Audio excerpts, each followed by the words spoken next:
So David James is going to give a presentation on some of the species that we might see this weekend. I'm recording this so that anybody who isn't able to join us tonight will be able to see the replay.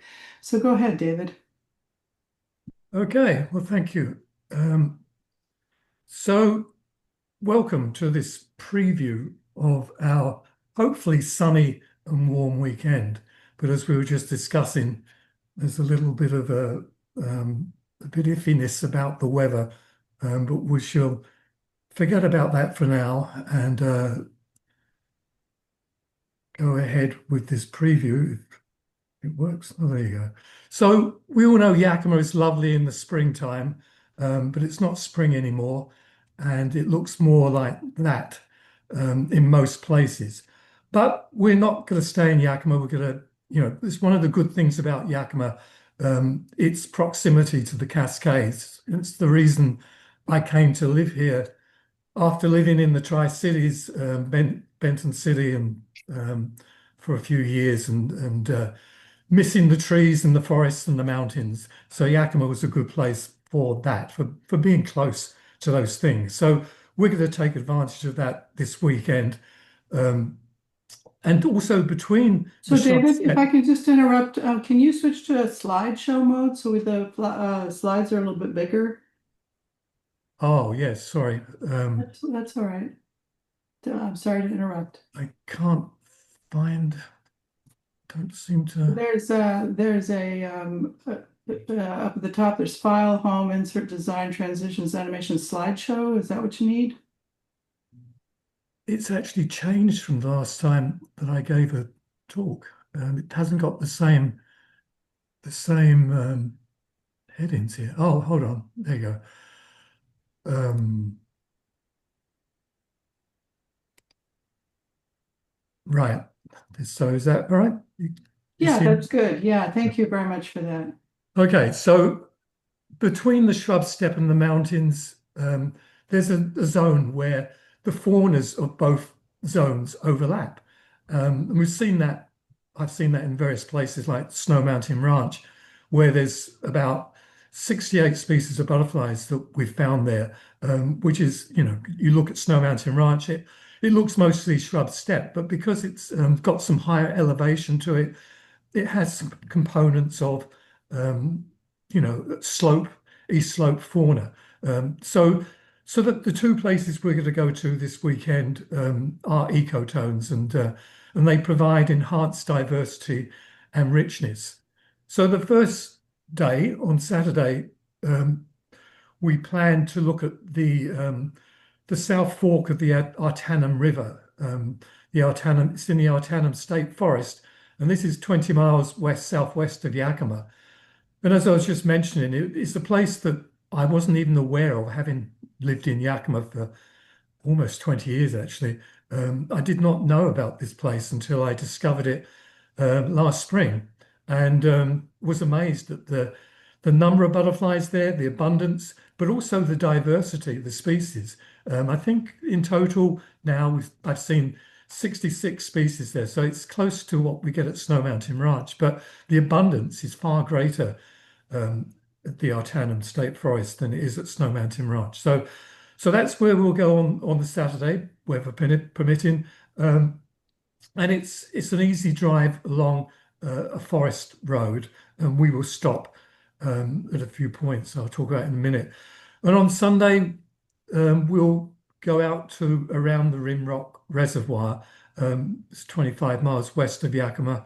There's a number of places there that I've picked out will be pretty good for some different butterflies from what we see on the Saturday.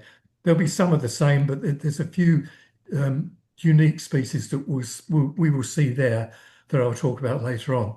Um, so we will see butterflies of forest roads. Both trips are along forest roads, classic Wobber style, where we drive and we stop and look around and then get in the car and drive again. So no long hikes. Um, Forest openings, flowery meadows, and damp ground. There's a number of places, particularly Artanum, where there's good mudding opportunities where butterflies are congregating on wet soil. Yeah, the weather report currently looking a bit iffy, as I said, but it keeps changing all the time. It's looking a bit better now than it was a couple of days ago, but it's still predicted to be partly sunny, and that's the good news because with sunshine, it doesn't really matter if it's 50 degrees. With direct sunshine on the butterflies, they will warm up sufficiently to move around because it's almost the longest day. Well, it will be at the weekend. And so, regardless of the temperature, as long as we have sun, it will be fine. And we won't be very hot ourselves. It will be apparently in the 50s, 50s or 60s. We just have to hope there's no showers and cloud. But as Melanie said, we will have to entertain ourselves by looking for other things. And there are some caterpillars around, I know. So anyway, we'll cross that bridge when we come to it. So, given sunshine and warmth, we should see more than 50 species from a potential 85 species. And this slide shows one of the mud-in spots along the Artanum River road. So there's a map of where we're going. So we're meeting at Arboretum, the Arboretum in Yakima.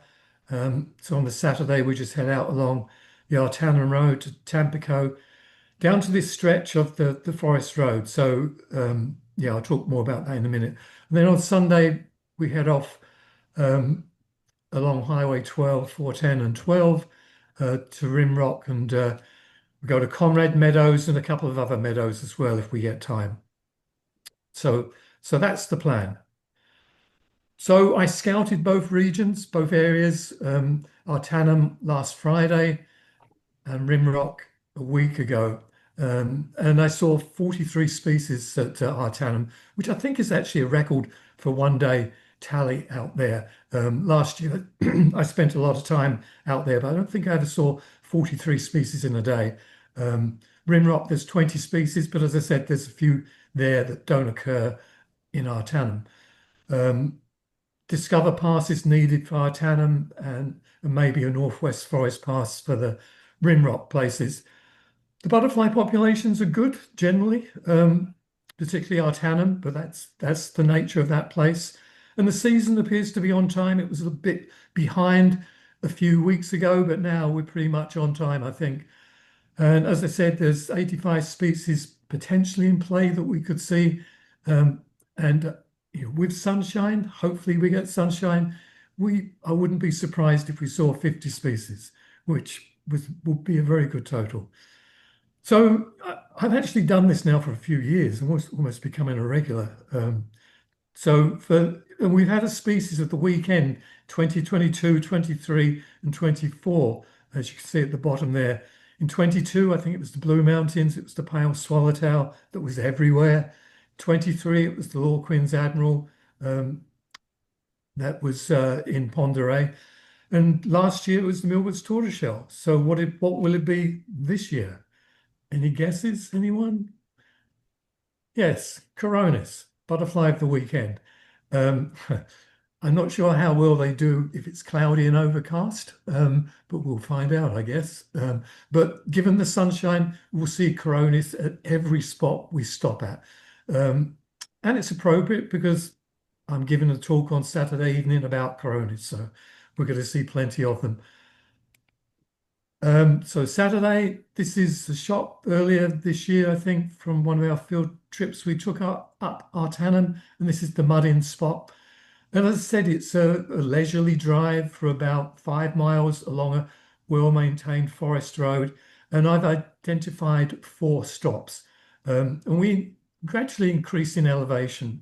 I've got the figures as I talk, I think. So the first stop I picked out, which is at 2,900 feet, I call Dog Baying Corner for obvious reasons. You can see the dog baying there. The dog baying I've seen before in other places has usually been sparse and tiny patches, but here it's large patches. It's not everywhere. It's just in this particular zone, and last Friday it was at full bloom, and it should still be this weekend.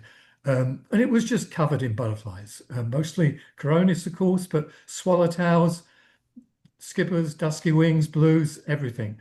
And there's some mud there too. If we just walk into along the road, there's some mud. So that's an excellent first stop, given the sunshine.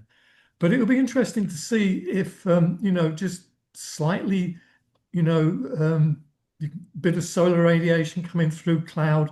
You might get some activity still, since it's midsummer, and that they might be heading for the dog bane. And it's truly a butterfly magnet, as most of you probably know already. The next spot is about 3,000 feet, a little bit further along, and this is the mud-in spot. And the mud-in area is around here. So it's a seep in the road. Comes from a stream, not a stream, but a water flow from higher elevation that somehow pops out on the road. And it stays wet right up until the end of August. I think it disappeared last year. And usually, given good weather, it's a smorgasbord of butterflies. You can go there and find species that you haven't seen flying around. So it's excellent. So hopefully it will be up to full expectations on Saturday.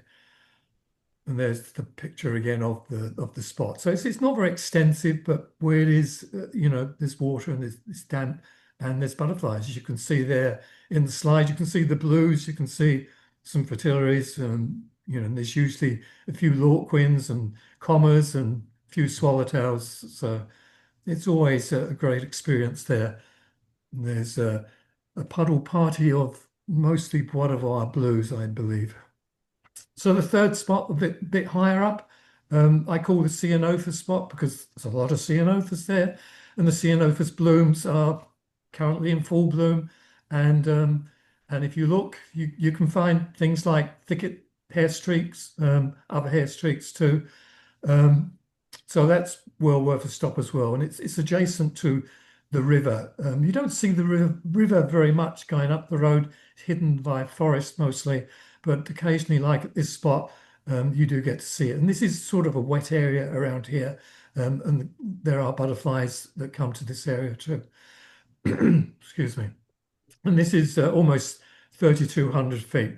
So that's the third spot.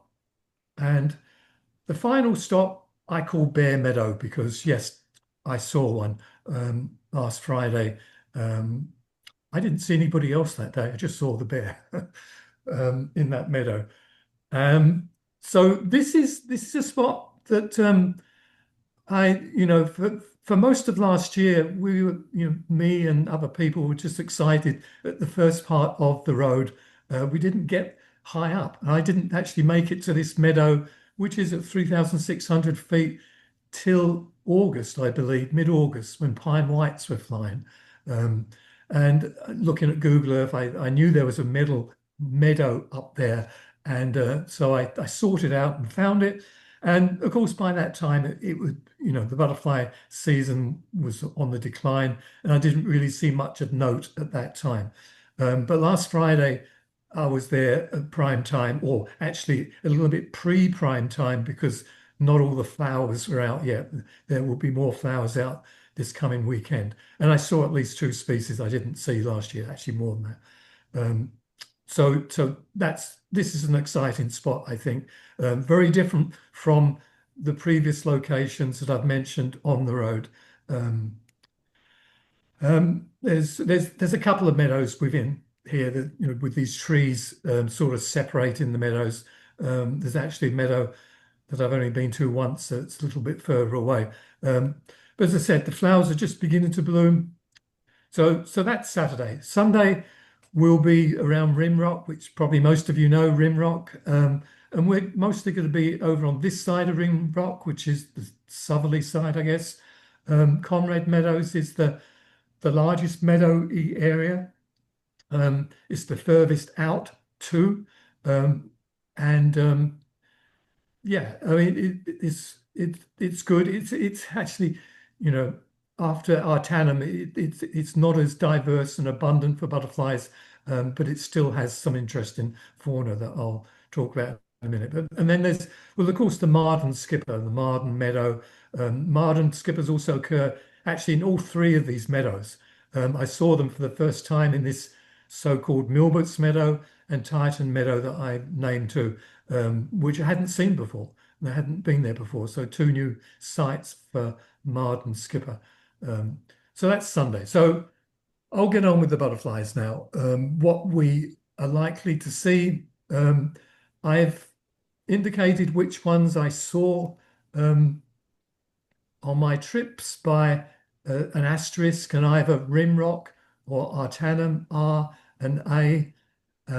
So if you see that, you know that I saw this particular species at one or two, one or both of those sites. And the others that I list here are potential butterflies that we could or should see, but I didn't see myself.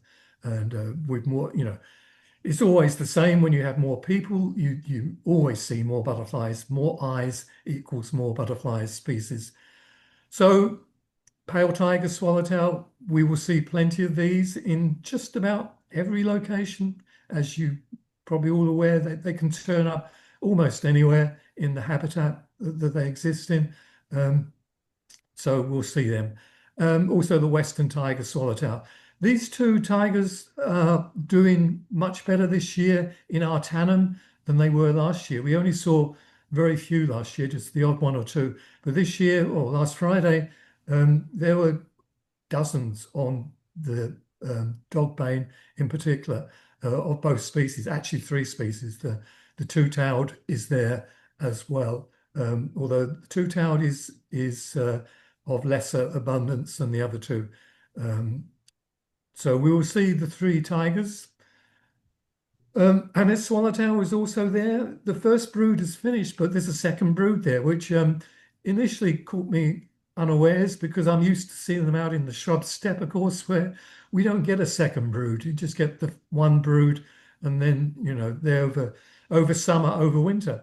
But because we're in this ecotone that's slightly more moist and cooler, we get a second brood apparently. And so there's fresh Anis swallowtails at Artanum, at least. I did see a couple at Rimrock, but I can't remember what condition they were in. Okay, so the other swallowtail group butterfly is the Clodius parnassium. That is not at Artanum yet. And wouldn't be surprised if we did see it at the upper elevation.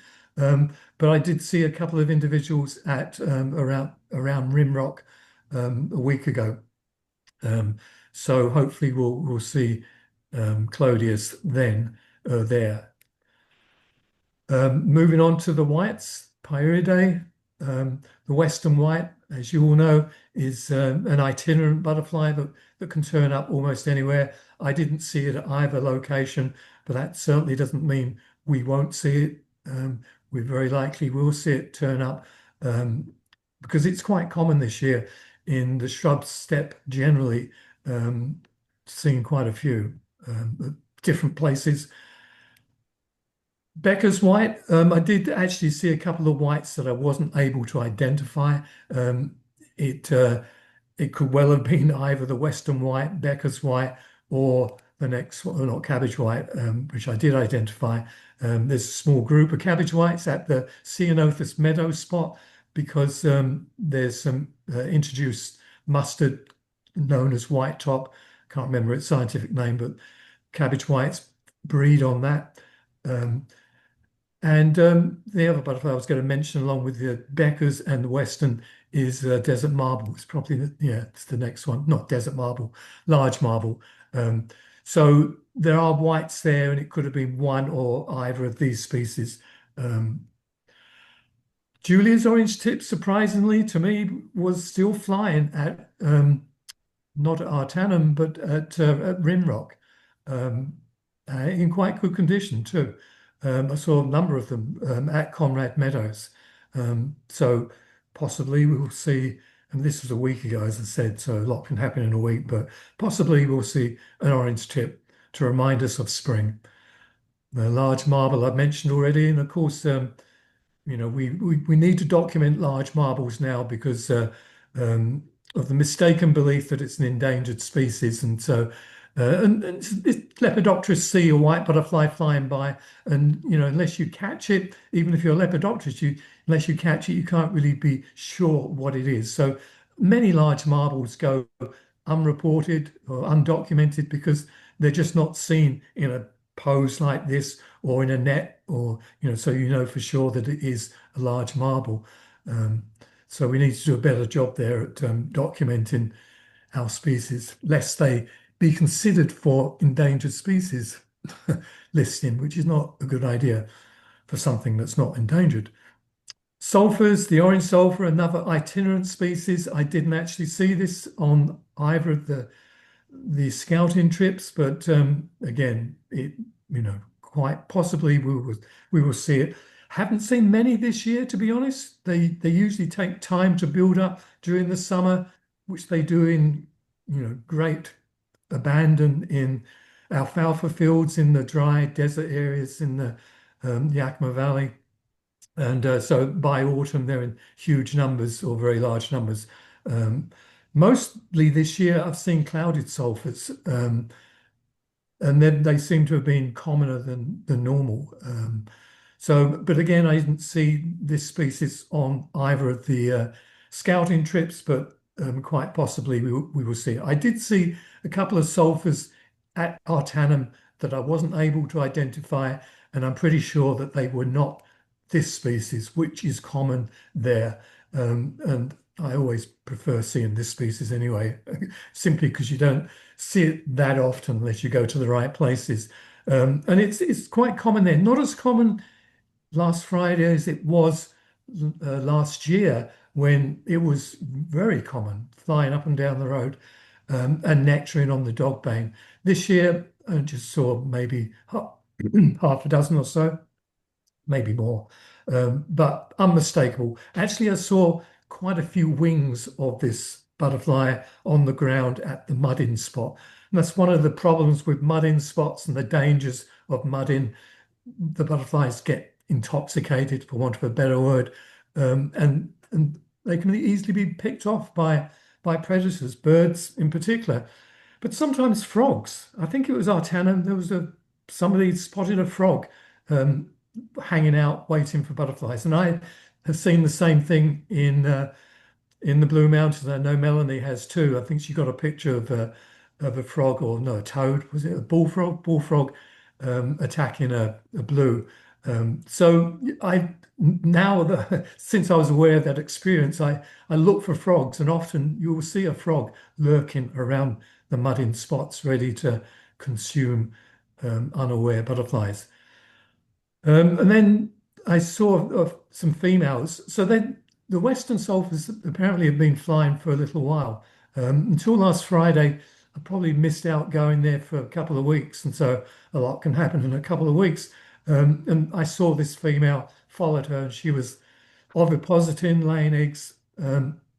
So she'd obviously been around for a while, been mated, and was now egg laying.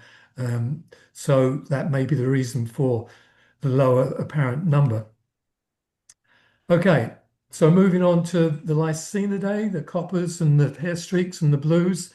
There's a total of 26 here that we could see.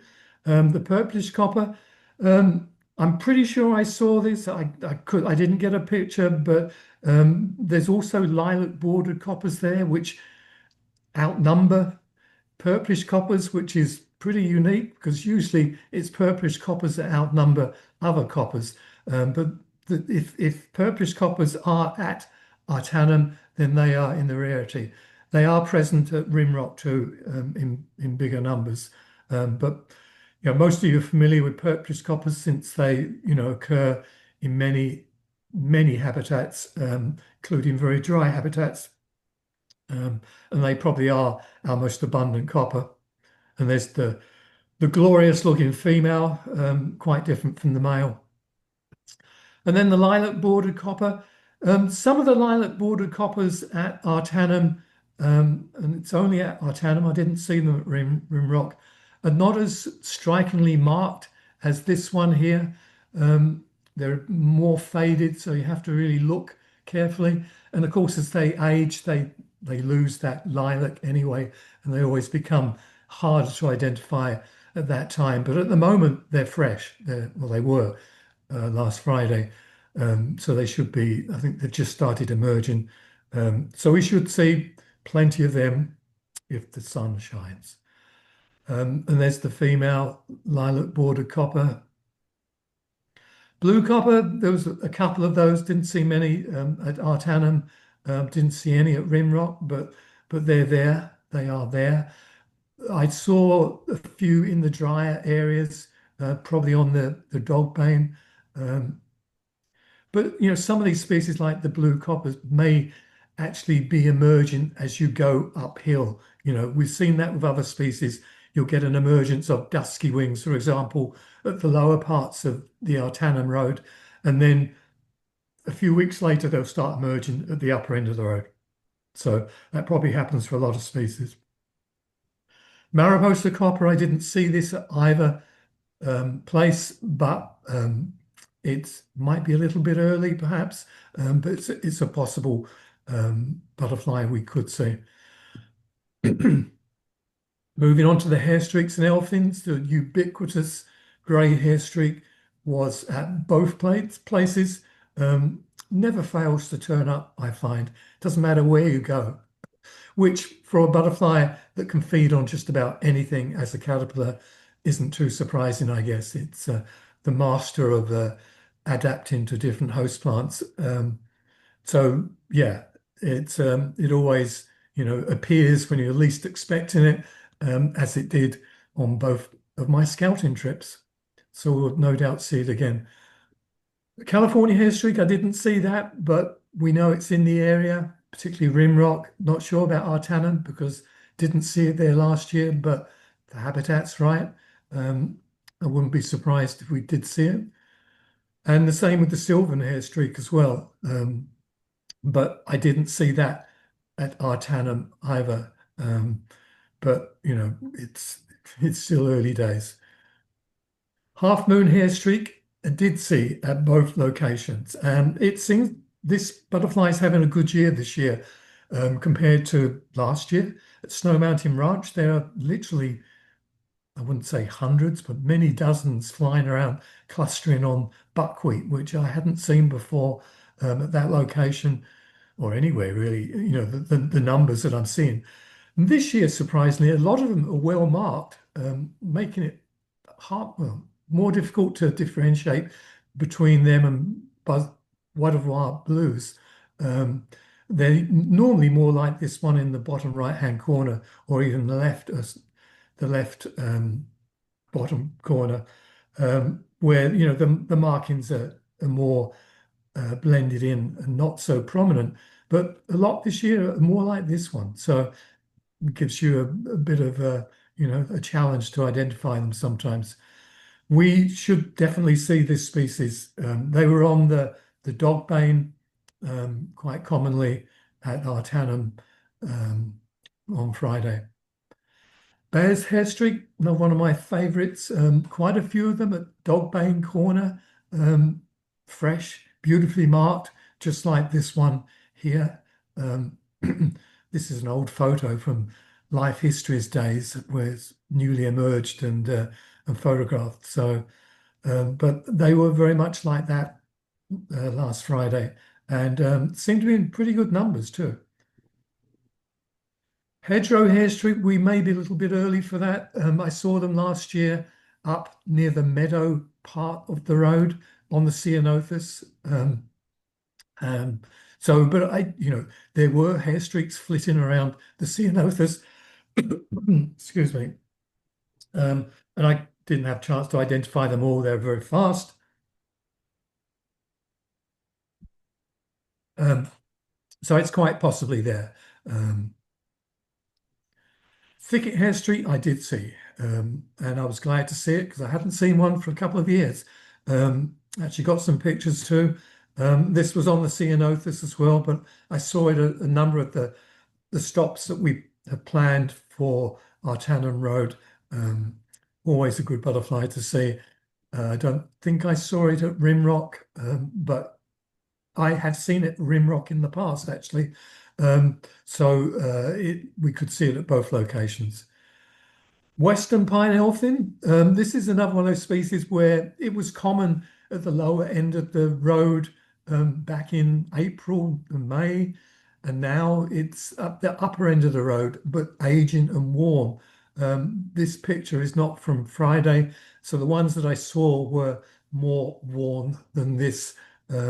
Sometimes challenging to identify. They were quite common actually, so a lot of them had survived to be worn and old. Um, the other old butterfly flying around is the brown elfin, and they were even more worn. So it's very hard to actually identify them because there are very few scales left, but just enough on some of them to actually say, yes, that's a brown elfin. But both these species are abundant along this road and apparently all along the road. Um, so we should see these. Actually, if the weather's not that good, it'll be an exercise in seeing which butterflies can actually move under cool conditions and fly. So we can get that out of the day, if nothing else, see which butterflies respond to solar radiation through the clouds best. Okay, moving on to the blues. Greenish blue is common along, well, in both areas, common along Artanum Road and also at Rimrock. Um, probably becoming the commonest blue as we move through June, near the end of June now. And again, some are getting worn, which makes identification a little bit more challenging occasionally. But yes, it's another ubiquitous species in both areas. As is Bois blue. Most of them are not looking as fresh as this one now. It's another example of aging population, except for the upper end of Artanum and maybe at Rimrock. They're not too old yet for most part. But there's certainly, I think, in all locations that I stopped at, they were present. They were the omnipresent blue butterfly. Silvery should be there, but I didn't actually. I mean, I didn't spend a lot of time checking every blue, to be honest. Once I'd cited, the blues that I've already mentioned and others, I didn't look at every one, but I didn't see any silvery, but they should be there. But, aging and with fewer spots and fewer markings, perhaps. Um, so I'd be surprised if we did not find silvery blues because they can hang on for quite a while. And the upper end of Artanum, it's still not, they should still be flying up there. Probably in the meadow, actually. Arrowhead blue, this is one of the butterflies I saw Rimrock and not Artanum. I wouldn't be surprised to see this at Artanum at some point, but we haven't seen it yet. So I saw a few of these. I think they've just begun emerging. So we should see them at Rimrock. Western tail blue was present at both places, very lightly marked, most of them more like this than this, which again comes from Life Histories book days. Sometimes challenging to identify, just watch out for the tiny tails, but common in both places. And echo blues, another example of a early spring species that's hanging on, particularly, well, in both places, but particularly at the upper end of Artanum Road. Very worn, of course. These are on the screen are well marked compared to the echo blues that I saw at Artanum. And also ashes. Ashes is pretty common at Artanum, but I didn't see any of these last Friday, but they're probably there as well since they were there earlier in the season, in the spring. Okay, Akmon blue, I didn't see any, but the first brew is finished or near in the end, but maybe not in the higher elevation. but I didn't see any at either place. But be aware and watch out for them because they could possibly be there, but they could well be worn and aged. Lupine blue is probably we're more likely to see them and will be fresh. Um, they probably at Artanum they probably do occur. I think we saw them last year um, at the upper parts, and that's certainly around Rimrock. I think they occur. Melissa blue is definitely fresh and in numbers.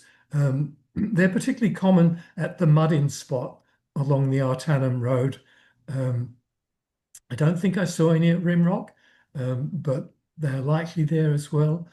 But certainly Artanum, a common species for Artanum. They were in numbers there last year and so far this year. Okay, moving on to Euphalotes, Cascadia blue. Actually, surprisingly, after having a spring of seeing Euphalotes just about everywhere, on my scouting trips, I didn't see a Euphalotes at either location.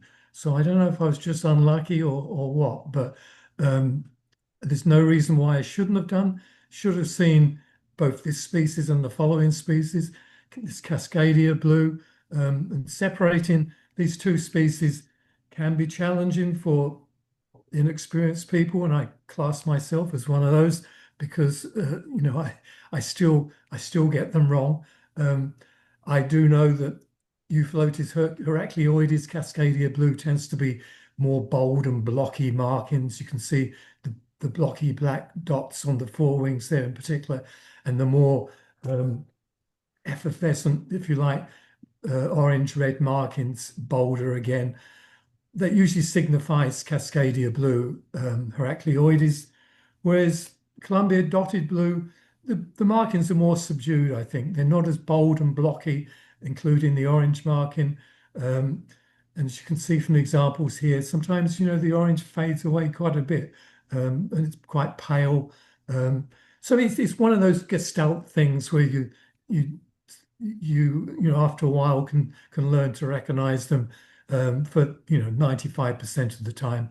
Um, but it's good that we'll have Caitlin along, hopefully, and some other experts, and if we see any. And so that'll be a challenge to actually see if we find them. There's no reason why we shouldn't. They're common. They were common at Artanum a few weeks ago. So maybe we're between broods or something. But at the upper part, they should still be flying. Anyway, we'll see. Okay, so this is an interesting one. This is the Pacific dotted blue, and I included it because we're going to be driving along the road where this was first spotted in Washington by Tia Pyle, Bob's wife. I can't remember how many years ago now, but it was she found it there, and mainly because it's associated with Eriogonum nudum, the bare stem buckwheat. And there's a whole bunch of this growing along the road that we'll be traveling along to get to Conrad Meadow. So I thought we would stop. I looked on a week ago now, no sign of any blues flying at all, but it will be almost 2 weeks by the time we go again. So, it's worth a stop, I think, just to see if we can see this butterfly flying there. I've never seen it, even though I don't live that far away. I've never been there at the right time. There's other locations around Rimrock too, I think it occurs. But the host plant, Eriogonum nudum, is not common. So this is a terrible picture because of the background. But it's the bare stem buckwheat. So you can see why. You can see the stems, and you've got just this small gathering of leaves at the base, and mostly it's the flowers you can see here, which are not in focus, unfortunately. This shows it better, of course, because you've got the background. And this is growing along the side of the road on a slope. And so yeah, that's where the butterfly used to occur. So we will take advantage, if the sun is shining, to stop and take a look. Okay, moving on to the Nymphalidae, the brushfoots, 28 potential species. So the first one, Western Meadow Fritillary, or Pacific Fritillary, as a lot of people are calling it now. Um, I sighted this at Artanum for the first time. It was in that meadow, the last stop we will make. I didn't because I didn't go to the meadow last year at the right time. I didn't see this butterfly, but it occurs there, which I was very happy to see. And it occurs, of course, around Rimrock. It's a common butterfly, but it's being so close to Yakima as Artanum is. I mean, I think it's the closest to Yakima it gets. So that was pretty exciting. And so there you go. That's actually a picture of one I took last Friday at in the Artanum Meadow. And actually, when I got to the Artanum Meadow, it clouded over, and it was pretty cool. It was only in the 60s, and all the butterflies were were not moving until the sun sort of came out a little bit. Then they'd float around and flutter around. So I guess that's an indication of how quiet they'll be. But I did actually find butterflies during that period of cloud resting on the ground and on plants. I found some checker spots just sitting, basking, trying to absorb the radiation they could. So even with cloud, it won't. Not all will be lost, hopefully. Okay, moving on to the butterfly of the weekend, the Coronis He. And as I've said already, every stop, they are in large numbers at the moment, as they always are at this time of year. But most of them that we will see will be males, because the females have already left town, which I will talk about more on Saturday evening, their biology and ecology and what they do, their lives. As part of that, the males leave first. Sorry, the females leave first, and then the males, when they realize the females have gone, catch up later. So at the moment, there's all males, and some of them are looking pretty ragged because they're frenetic in their activity, looking for females. So they're just damaging themselves. And if they think they're going to make the round trip to the mountains and back again, they might be mistaken. This is an interesting one. This is what made Artanum famous for a short moment last year when I found this aberration, whatever you want to call it, of a Coronis at Dogbane Corner, which we will be visiting. So, and I think when I found it, I think Melanie went a couple of weeks later or a few days later, and did you see it? Maybe did you see it, I Melanie? I did, yes, and it disappeared and then it came back and it was just hanging out in the dog bane there. Right. It Yeah. was just really amazing to see. Yeah. I was stunned when I saw it. I've been looking at butterflies all my life, and I can count on one hand how many aberrations I've seen. And usually they're not as dramatic as this one. I really thought I'd found some other type of butterfly for a few moments there. It's like, what the hell could that be? So it was stunning. Probably won't see it again this year. I can't promise we will. But you never know. And when you get congregations of butterflies on the flowers or on the mud, it always raises the chances of finding aberrations. I think I found a blue aberration in mud somewhere at some point, and checker spots. Snowberry checker spots are pretty famous for aberrations as well. So always be on the lookout for aberrations. Well, something like this, you don't have to be on the lookout because it hits you in the face, basically. And I had to get the underside shot to really confirm that it was Coronis. So you can just see the orbs there, the dots, signifying that it was a Coronis gone wrong. Um, so yeah, I don't know much about the genetics of aberrations. I don't know if they're in the genes and could be passed along. They probably are. So who knows? There might be another one out there this year. Okay, so amongst the throng of Coronis, there's usually, in the years that I've been studying Coronis, catching them and looking at them, you will find the occasional Calliope mixed up in all the Coronis. And so I believe they're migrating too. John Pelham disagrees. He doesn't think they migrate, but I'm convinced they do. And I probably should try and prove it before before I get too much older. But I've also seen them coming downhill in the autumn. Um, so I'm convinced that they do migrate. Maybe not in the numbers, but then again, their numbers aren't as large anyway, um, apparently. So, but anyway, it's with us out there with nets. If you catch Coronis, then just check it for being Calliope or not. And one of the ways we confirm the disc color is quite different, as you can see, darker usually, sometimes greenish, but it's the shape of the orbs here, the elongated orbs that usually give Calliope away. But it's another one that sometimes even the experts puzzle over for a while.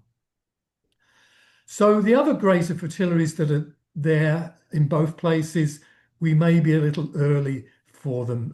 At least I haven't seen them yet. I didn't see them on Friday. I don't think I may have seen one or two, which probably were Hydaspes. And of course, another week has passed, we'll have. So we could see Hydaspes. That's usually the first to appear. And they were fairly common up Artanum last year, and they're always common around Rimrock as well, particularly on the road that leads to that leads to Conrad Meadows. So as I say, on the verge of appearance. So hopefully we'll see Hydaspes. Same with Zerini, probably emerging about the same time. And another one that sometimes difficult to tell apart from Coronis, but being fresh as they will be if they are there, it shouldn't be too difficult. A richer disc ground color usually gives them away.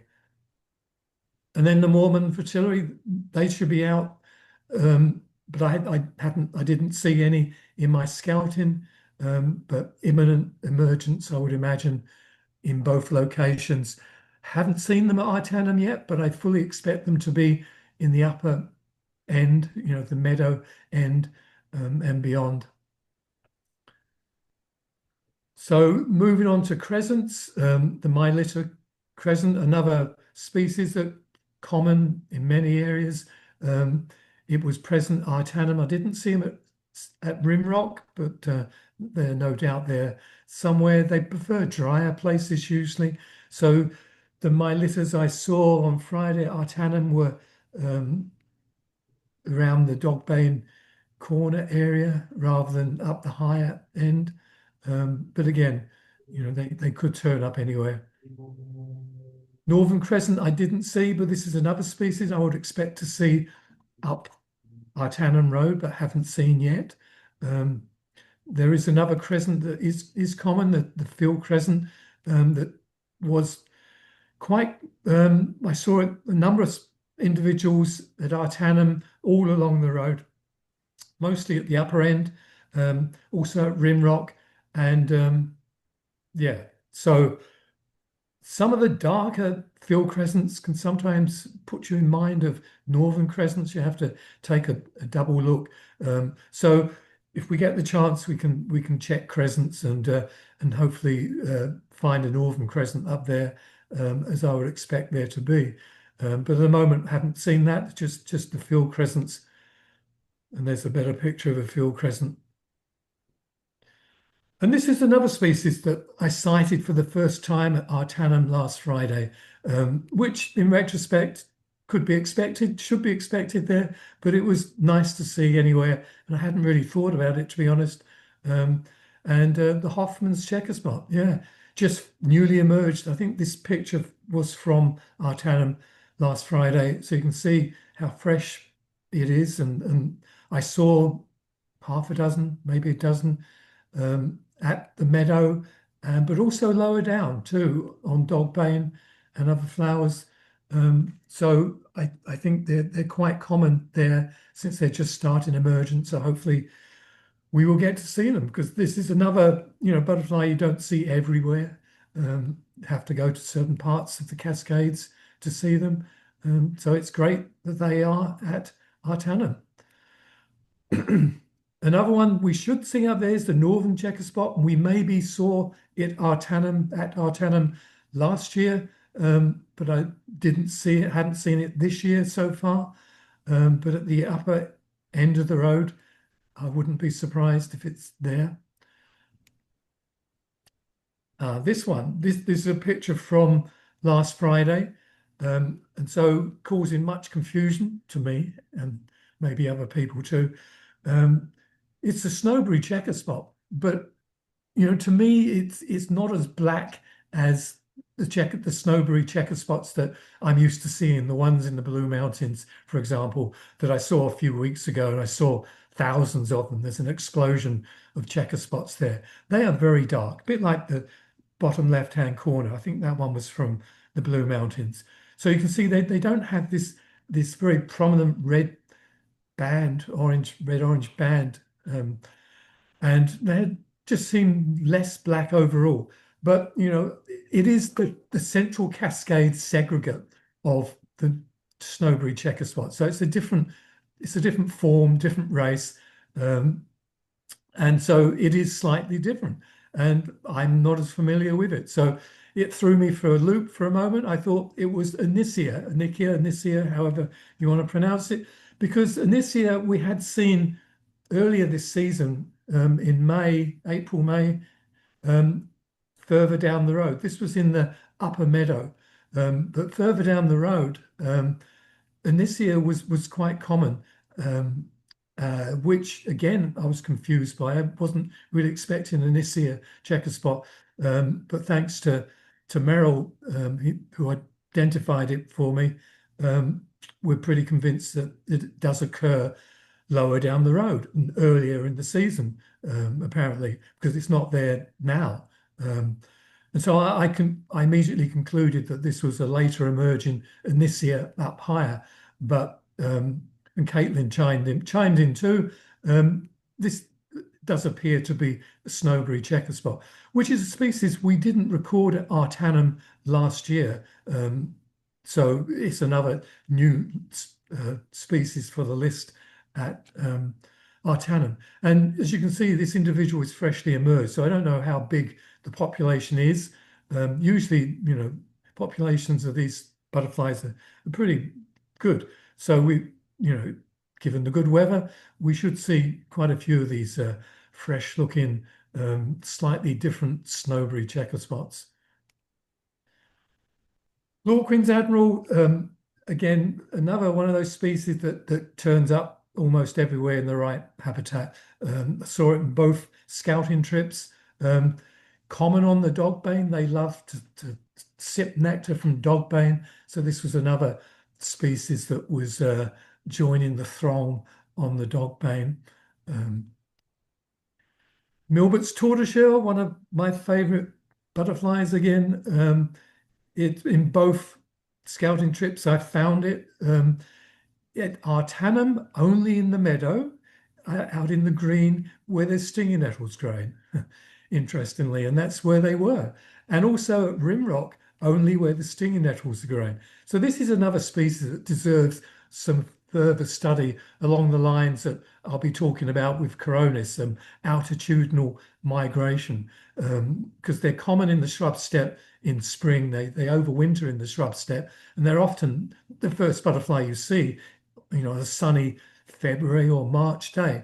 And then they lay eggs on the nettles, in the early spring nettles before they dry up and produce a brood that then flies up into the mountains, I believe, people believe, because then you tend to find these tortoiseshells in higher elevations, like at Rimrock and at Artanum. And that's the populations that, if we're lucky, we will see this weekend. They're hanging around the nettles, laying eggs. I actually found at Rimrock a female laying eggs, and I got pictures of it. And then at Artanum, I didn't actually search. That's right. So I left that for us to do. So we can, if nothing else, and it's cloudy, we can look at the stinging nettles and see if we can find some newly laid eggs or perhaps some larvae of Milbert's tortoiseshell. So let's look forward to that. Another butterfly up there that's laying eggs is the California tortoiseshell, um, Nymphalis californica. And I did find larvae, and this is a shot from Artanum on Friday. So you can see them on Ceanothus, which is their larval host plant. I didn't, I mean, I wasn't looking, I just, out the corner of my eye, I saw this, these black caterpillars on this flower, Ceanothus flower. And that's what they are, young California tortoiseshells developing. So um, there was only one fresh adult, so there's obviously been some larval development, and they're beginning to emerge now.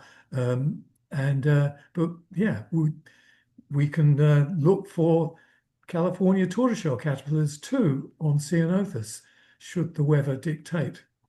Whoops. Go back to the painted lady. I have not yet seen a painted lady this year, but a number of people have, mostly on the west side.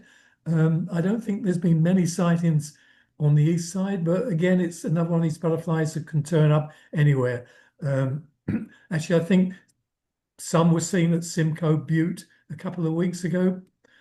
Um, and yeah. So moving on to the commas, this is the hoary comma. I didn't see any on my scouting trips, but there could still be a few overwintered individuals hanging on, looking much worse for wear than this picture shows. And it could be hard to actually distinguish them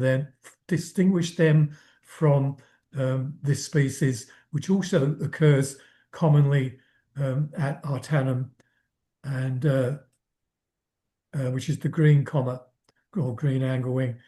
And for both these species, the butterflies are mostly in the larval stage at the moment. So again, that's another opportunity for looking for larvae. I hope Dave Nunnally comes along because he's pretty good at finding them.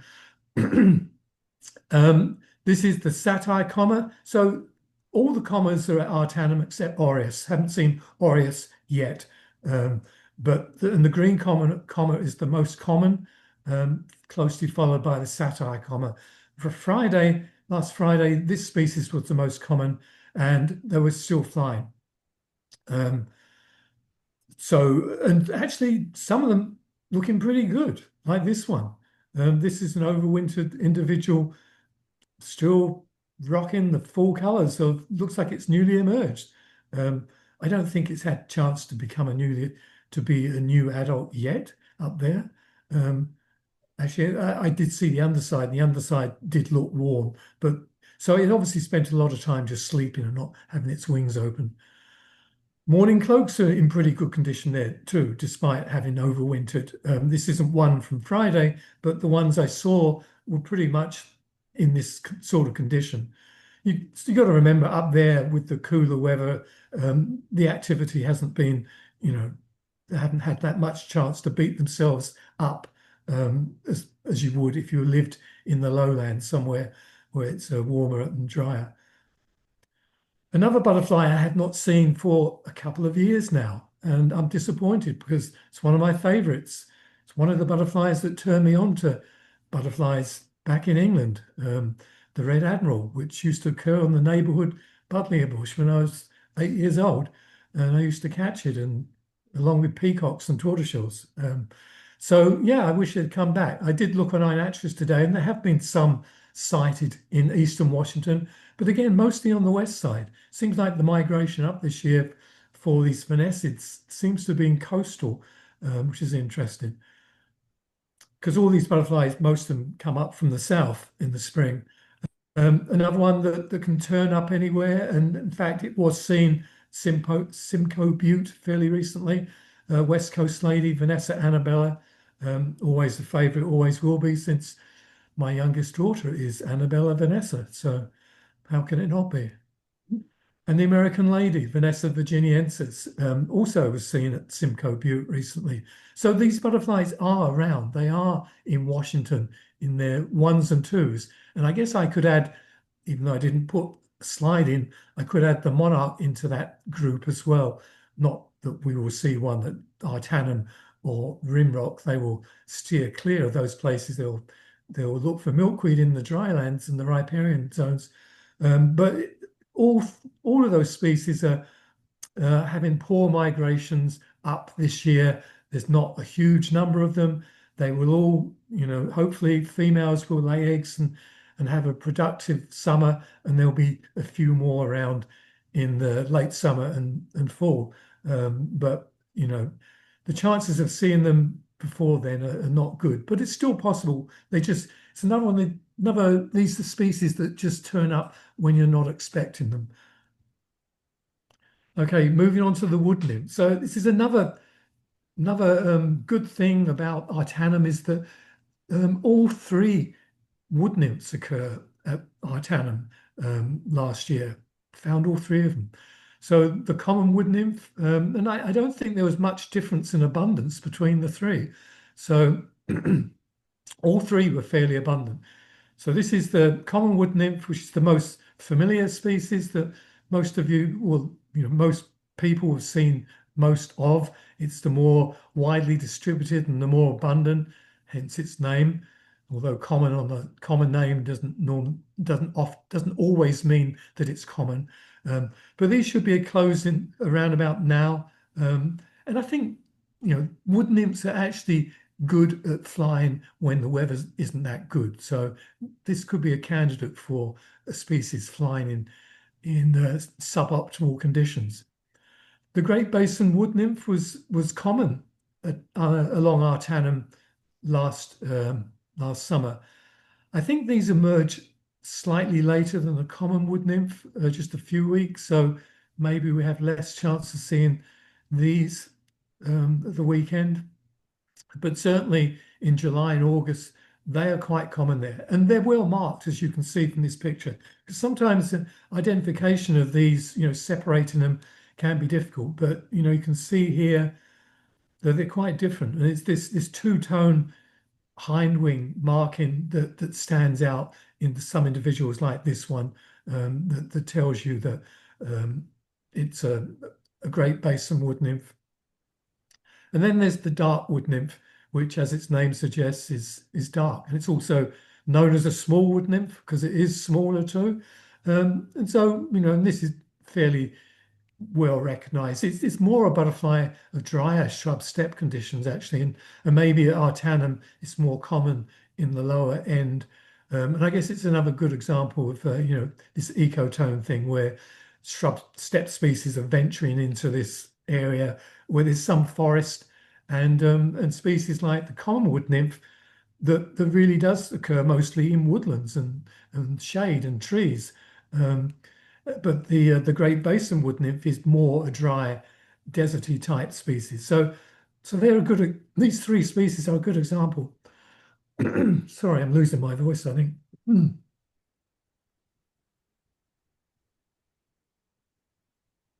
Okay. And I mentioned the word ubiquitous earlier. I think this would sum this species up pretty nicely.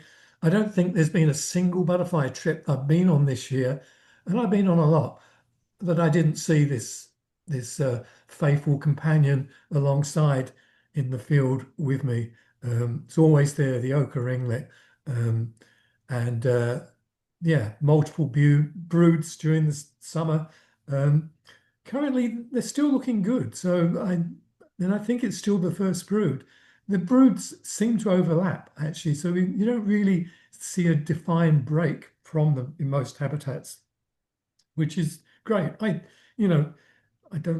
People like to call them a junk bug, and I really don't like people calling butterflies bugs, by the way. As an entomologist, I only call pentatomids bugs or hemipterans bugs. But it's not a junk butterfly at all. It's a beautiful butterfly, and we should appreciate it, as I'm sure you all do. And then there's the Great Arctic, which last year was very common along Artanum. But as you know, the Great Arctic is a biennial species that occurs in even years, mostly in most places. There are some exceptions. I saw a great Arctic last year. No, it's last week at Klickitat. They're flying there. I don't know if they usually fly in the odd years too, but I certainly saw a few last week. So Artanum might be one of those places. Who knows? So we should keep an eye open for the Great Arctic. They were abundant there last year. So if not, we'll have to wait till next year. Okay, moving on to the final family, the skippers, the Hesperidae, and there's 18 of them. So Artanum is very strong on skippers, particularly cloudy wings and dusky wings. We have all 5 Washington species, unless I've missed one, at Artanum, starting with this northern cloudy wing. Prior to Artanum, I'd only ever seen them at Satyrs Pass, I think. Not that I'd gone, exploring everywhere looking for them, but it was great to see them Artanum abundant, and this is another species that still flying now, particularly, where we're going on Saturday at the upper end. But earlier in the season, they were abundant at the lower end. So this is another species that shifted upslope as the season, well, not the individuals, but the upper elevation individuals have eclosed later and are now flying. And there seems to be, I believe, staggered emergence. They seem to emerge over a long period because we're, if we're lucky enough to see them, you will see very worn specimens where it's hard to tell that they're northern cloudy wings, and others look pretty pristine, suggesting that maybe we're getting a second emergence. And we know that that could occur with Propertius dusky wing, which is here. This one. That's been, I think it's been described before. I know when Dave and I reared butterflies, we would rear this species, we would get a proportion of the population emerging as a second brood under fairly natural conditions. And I've seen them in the wild too, fresh individuals in June. And that's what I saw on Friday. I saw some fresh Propertius dusky wings, and others that were extremely worn and obviously been around for a long time. So possibly evidence of a second brood. But anyway, they are there, and they are there in good numbers. It feeds on Garry oak, of course, as a caterpillar. Plenty of Garry oaks along Artanum, and also the host plants for the dusky wings, which are vetches. So yeah, these 2 species are the dominant, or were the dominant, dusky wing, cloudy wing, but now they're being replaced, I guess, gradually by some others, which include the Perseus dusky wing, which is smaller and sometimes hard to tell from Propertius dusky wing. As you can see, the differences are subtle, and this is where we will need Caitlin's help, I think, because I sometimes struggle with these, but size is quite a good indicator. They're never usually as large as Propertius, but sometimes you get mini Propertius. I saw some this year, some tiny Propertius, but normally they're larger than Perseus. So Perseus is there, and now it's as common as Propertius.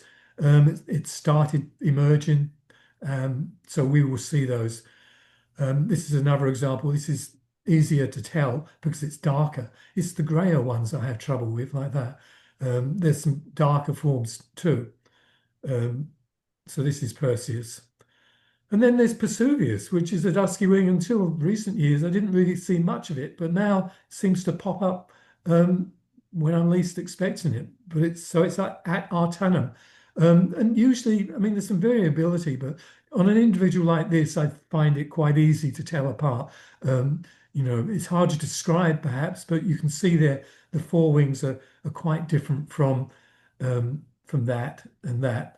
But anyway, we're a bunch of Lepidopterists, so we'll all be able to sort it out amongst ourselves about which dusky wing you are seeing. But we know that they're all there. And the final one is the easiest one to recognize, the dreamy dusky wing. I find this easiest because of that large white area, and particularly in an individual like this, where you've got that very large white area, makes it unmistakable. You can see it from a distance how how white that area is. So they're common. In fact, all of the dusky wings are common. There's dusky wings galore, to be honest. If the sun is shining. God, I should stop saying that. The common sooty wing. Now, this is another one of those species where the word common should be dropped because I find it hard to find. Again, it's becoming one of these species that pops up when you're least expecting it. And it's not regular in any location anymore. It used to be a species that you would find in, neglected areas, backyards, weedy areas, but now not so much. You can look at all those areas and not find any sooty wings. It occurs at Snow Mountain Ranch, which is, not far from Artarmon, but I haven't seen it at Artarmon yet. But I wouldn't be surprised if it was there. Maybe, it's wherever it occurs, populations do not seem to be large. I've never seen large numbers of sooty wings in any one habitat or location. So for some reason, it does not appear to be doing well in our part of the world. I don't know if that's a widespread thing or not. But yeah, this is, it's a small dusky wing type butterfly, but it's a sooty wing and got those white spots. So it's pretty characteristic. It is small, but it's not as small as the roadside skipper, which I think is the last species I'll mention. The two-banded checkered skipper is quite common at Artarmon, quite familiar in the mountain, many mountain habitats. And it's, so when it's fresh, that's what they look like. They're black and white, and then they sort of fade to this brownish color in this worn individual. But I saw a couple the other day that were like that. So they're just emerging. So they should be more like that than like that. And then there's the common checkered skipper, which we did see up there last year. Didn't see one so far this year. But again, it's another one of those species called common that isn't as common as it used to be in my experience over the last 25 years. The northern white skipper, another one of those itinerant butterflies that wanders around and turns up. I hadn't seen it at either location this year, but as I said, it's one of those ones that we should not be surprised if it did make an appearance. There was a good population last year at Tannen Canyon, which isn't that far away as the butterfly flies. And there's the Arctic skipper, and this is a species, or Scarda skipper, whatever you want to call it. This is a species that I've had trouble finding in the past. I had to go to, Mount Adams, but I was very happy to find it at Rimrock in places that I'd never seen it before. Conrad Meadows, for example. So I don't know if that's a new location for it or others have seen it there. But I was very happy to see it because it's not a butterfly I've seen much of. Haven't seen it at Artarmon yet, but it was at Conrad Meadows and also at one of the other meadow locations, Titan Meadows maybe. So it's certainly around Rimrock. And I'm always happy to see the Arctic skipper. Dun skipper is another one that's fallen off the radar, I think, in my radar anyway, because I haven't seen it for a long time. Hasn't been in any of the places that I go to. I don't even have a good picture. So out of all these slides, this is the only picture that's not mine. So thank you, Bill Boton. So yeah, but the habitats we're going to are where it should be, particularly Artarmon, because last dun skippers I saw were at Satyrs Pass, and a lot of Satyrs Pass fauna, butterfly fauna, is at Artarmon. That's what it reminds me of things like the northern cloudy wing, and the other dusky wings and skippers are very similar to what you find at Satyrs Pass. So this dun skipper, in theory, should be at Artanum. So hopefully we find it at some point. Okay, Sonora skipper, it's known from rim rock. I used to know of populations in that area, and I was hoping to find this species on my scouting trip there, but I did not. At least I don't think I did.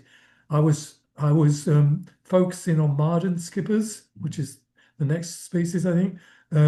So there may well have been Sonorans mixed in amongst the Mardons because that's what happened in the past.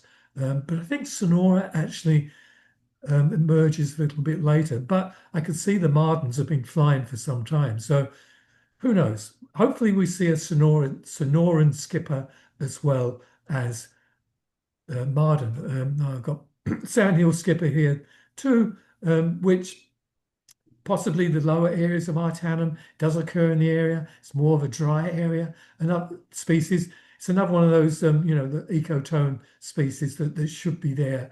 And it's doing well this year. I've seen at many locations this species, so populations are okay. So this is the Mardon skipper. So this was, a few years ago, there was a lot of fuss about it being possibly, threatened, and there was some surveys done, and it was seen in Conrad Meadow at that time, and I found it in a meadow I call Mardon Meadow. But as I said at the beginning, I also found it in two other meadows. So clearly it's doing okay. This is the segregate that occurs around here, different from the west side segregate. I'm not sure how well that is doing. Hopefully well too. But certainly our rim rock segregate is doing very well. Well, from my limited observations, I'd say that it's there, it's present. We will see Mardon skippers on Sunday if the weather cooperates, for sure. If you haven't seen this, potentially threatened species and very locally distributed, it's certainly a butterfly that doesn't occur everywhere, and you need to travel to Yakima to see it.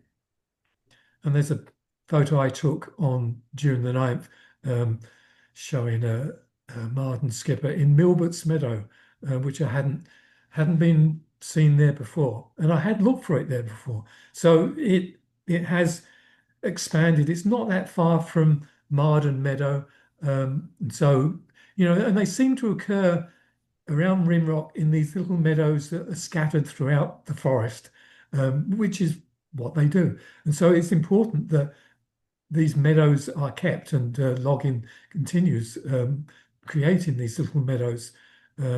So yeah, I'm not sure if people are aware of that, but yeah.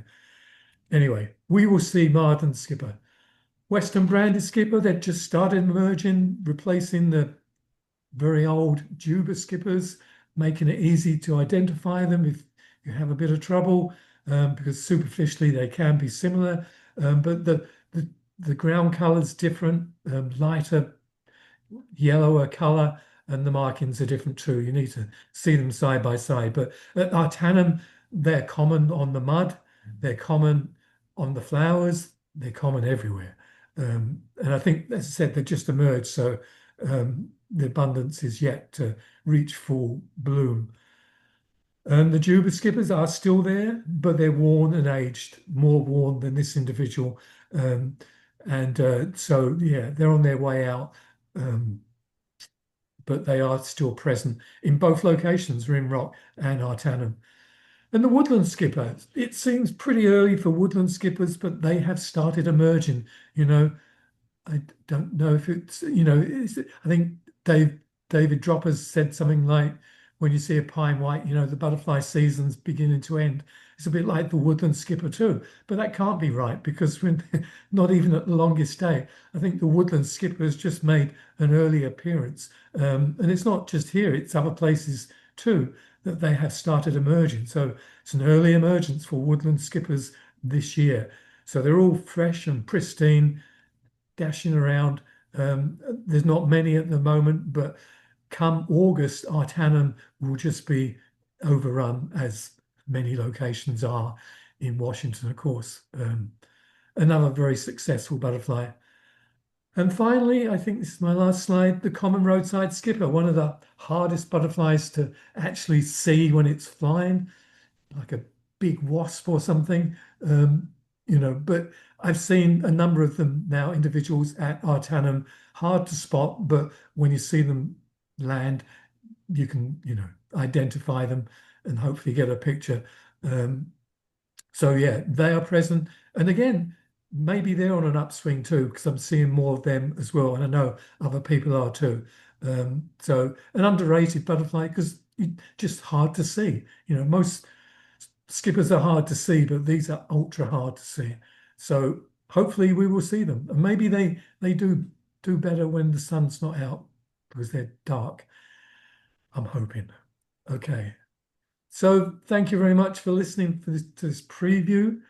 And if there's any questions, if anyone wants to ask questions, I'll answer them, hopefully. Thank you. So please unmute, go ahead and just ask away. Actually, I do have a couple questions. First of all, about Bear Meadows. What happened when you saw the bear? Did she just run or? Yes, yeah. She just took one look at me, actually quite a big look. She stopped and looked, and I went to get my camera, and by the time I got it to my face, she just walked off. She didn't even run. She was about 50 yards away, maybe. No, that maybe 25. I can't judge distance, but she wasn't that far away. And I thought, my God, what's that? Good thing She she didn't didn't have have cubs cubs. with her, fortunately. So I also have a question about the Northwest Forest Pass. I know that's different from the Discovery Pass, and I know the Discovery Pass is more common. What's the situation there? Do we absolutely need a forest pass, or do we I, have special permission to be there, or what's the arrangement? I don't think we do. I think the forest pass is just for certain locations, of which the locations we're going to, except perhaps Conrad Meadows, maybe. But I didn't see the sign up saying that it was required.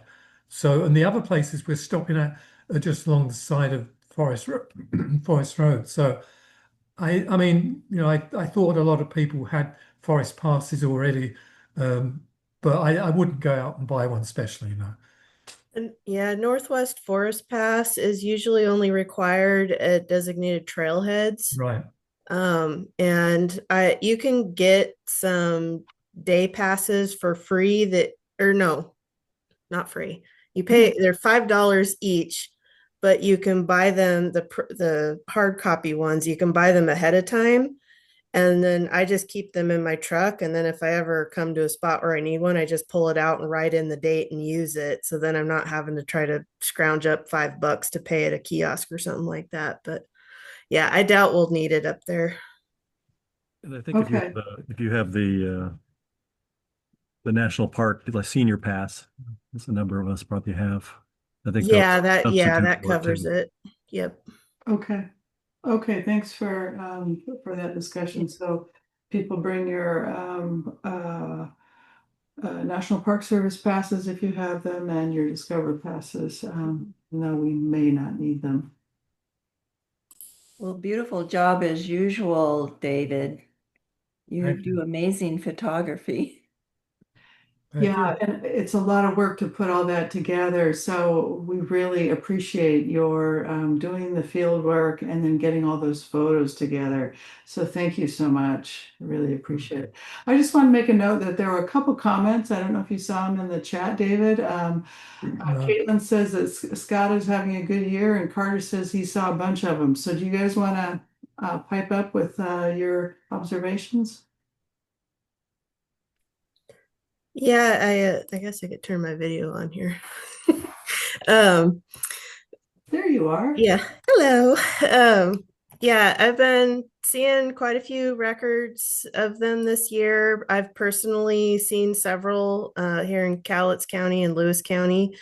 And then I've heard from Keith Brady that does fish surveys. So he's hiking up streams all over the place and the like around the peninsula and some other areas. And so he said he's never seen so many as he's seen this year. They're just everywhere. But it's probably mostly over here. I don't know what they're doing on the east side, but yeah, they're pretty common this year over here on the west side.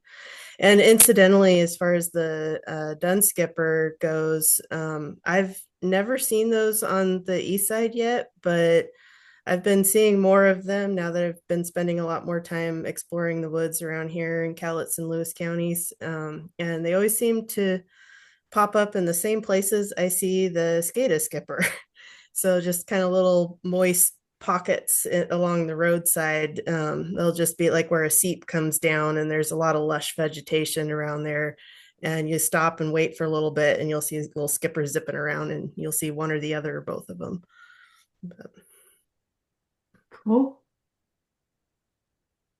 Caitlin, can I follow up on that with a question? Yeah. Do you think that these are individuals that are dispersing to more areas than they would previously, or are local populations just having more reproductive success this year than I think they're just having good years because they're known to be pretty widespread and they'll be found in a lot of different areas. It could just be more people out looking. Like I said, I've only started really surveying this area in the last 2 years. So me seeing a bunch of them doesn't really mean anything when I don't have several other years of data to say whether they've been common or not. But like Keith, he's out and about multiple years and says this is the first year he's seen that many out there. But yeah, I can't remember. Paul Severns told me there's a particular grass that they like to use as a host plant. And he said once he figured that out and was able to identify it and spot it, he started finding a lot more of them when he started targeting that. So you don't remember the grass? Well, if you give me a few minutes, I can probably find it buried in the text string. But you guys can move on. So if I find it, I'll let you know.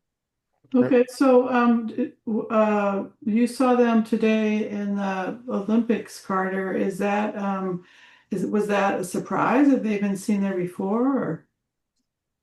I did some sleuthing, and I think Karen Holtrop had seen them there before, although she I think rightly obscured the location because it's very close to a very popular site in the Olympics. Karen posted it on iNaturalist and obscured it, and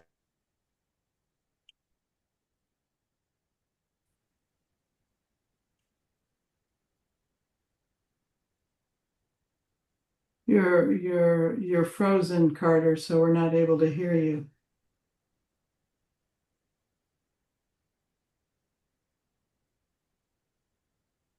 Karen, are you still on?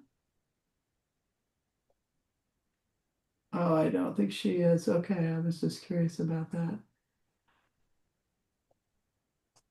Yeah, I could speak to that. Great. So we've been doing, Karen's been leading up our Taylor's checker spot surveys on the Olympic National Forest. So I got to help her out last week and I did see an Arctic skipper in amongst them. And that's about all I could probably tell you as far as location, other than it's kind of the Dungeness watershed. Great. Oh, the grass for Skata skipper is Elymus glaucus, whatever that is. That's relatively common. Yeah. So Paul, yeah, that's very common and very easy to pick out. So okay, I'll be glad to show people what it is when we're out there. Cool. Yeah, Paul says, once I figured out that Elymus glaucus is their primary host plant, I find colonies all over the place. Well, that speaks to what you were talking about, David. If you go looking for something, you might come to a very different conclusion. Yeah. I already forgot which skipper was using the LMS glaucus. The Skata skipper. Skata, thank you. Yeah, Cardocephalus. Maybe that only applies to Oregon. We'll Maybe. find out Yeah. when Regina shows us the grass. I had a question for you all, which is I have the hardest time telling Hoffman's checker spots from northern checker spots, and I wondered if there are some key things you were looking at when you look at those two. Some of them can be pretty tricky, but mostly, for the most part, the Hoffmans have a lot more black basally, like near their body. So it's like a third black before it starts getting into all the checkered pattern. But yeah. Yeah, that's the main thing. That's what I use too. Yeah. I mean, that's the pictures I showed, that black area was just so much more than a northern checker spot. And that's the first thing that really strikes you. So Okay, that's good to know because I Yeah. look at him and I'm like, does one have more orange and one more yellow? But then I see another one and I'm like, all right, it's that. It's And then easy people will if say, if you're only comparing one individual of Hoffman's and one of Pala, it's easy to kind of get yourself all twisted up, and you really have to kind of look at a whole bunch of pictures of them kind of side by side and train your brain to go, okay, this, because there's so much variation in checker spots. But for the most part, they're going to have a lot more black. But you will get individuals that you're like, is this one? You're looking at just this one. And it's like, does that look like Pella? I don't know. It's like trying to identify Perseus and Propertius from a photograph when you can't tell the size difference. Sometimes it's just really hard to tell. But yeah. okay, well, thanks. Well, your pictures are just marvelous, David. Really, really terrific. Even the ones you took on Friday are just gorgeous. So, yeah, beautiful, beautiful job helping us to. it was a challenge getting it all together. I know. Yeah. So we're very, very appreciative. My eldest daughter graduated on Saturday, so that was out. Saturday was out. So. And then I've been following all the stuff you're posting on iNaturalist. I'm like, I'm getting jealous. You're seeing so many cool. Yeah, well, it's the time of year, isn't it? You can't Yeah. you can't let a day go by. So, but yeah, I had to train myself not to go out and to work on PowerPoint. And of course, I've got another one to do now for Saturday. For the conference. Yeah. I know. I haven't started yet. Well, I did. I got the title page. I'm sure you'll pull it out. Yeah, I'm sure I will. Well, that's a great find about Autanum. So kudos to you for finding that and scouting it several times now and getting some great pictures. The one thing I didn't mention, of course, and Caitlin probably knows, that John knew about that location for years. He used to go there in the 70s. Yeah, that was his old stomping grounds. Yeah, and he didn't tell me. All those years I've lived in Yakima, he never told me. I can't understand that. Why he didn't tell me. Probably, yeah. When I saw it, he's mentioned it a few times, yeah, to me, but I think it's just one of those things that he was so used to it, he didn't even think to like tell people about it. I was so excited. I was telling him, and he just writes back and says, yeah, I know, I've been there back in 1972. Yeah, thanks for the cold water. I thought I was telling him something new. I found a great new location. He went there with Newcomer, apparently. Mm-hmm. You know, Newcomer's a Yakima lepidopterist from the 1960s. And John was with him, went to this, probably it was Newcomer's location. It's probably his spot. I think that's what he told me. But yeah. So I thought, I should have mentioned that. That was funny. Okay, so any other questions, comments? Looks like it's going to be a fabulous trip. Yeah. Pray for good weather. That's good. I think you've got everybody excited to get out there. And now if we can just get that sun to shine a little bit. Yes, please. Yeah. Okay, well, that sounds great. Well, last chance for questions.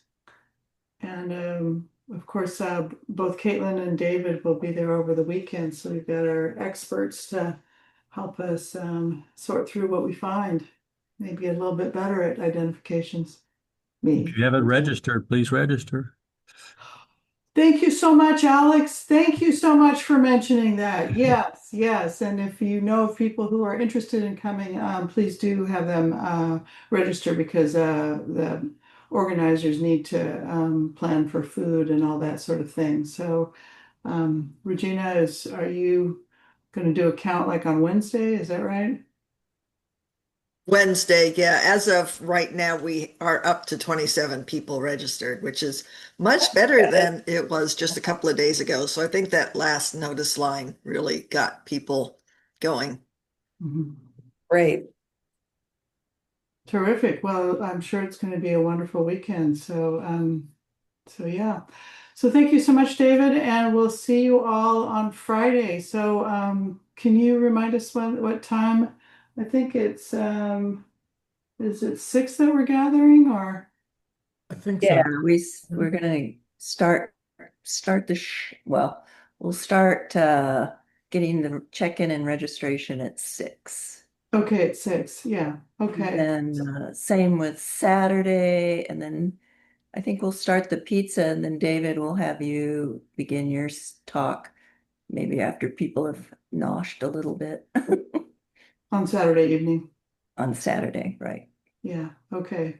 And everybody knows to bring their own lunches and plenty of water and plenty of things to stay cool. So, okay, well, great. Thank you again, David. Just fabulous job, and I'm very much looking forward to seeing you all this coming weekend. Yes, Thank thank you. you, David. Thank you very much. Okay, we're going to post this too online, and notice will be sent about that. Okay, thanks. That'll be good. That will probably help more people register if they see the video, perhaps. I that could well be. So I'll try to get it processed tonight and try to get it disseminated right away. So that's that's a Remind good people. point. Yes. Okay, thanks. Good night, everyone, and we'll Good see you this night. weekend. Bye. Bye. All righty, bye-bye.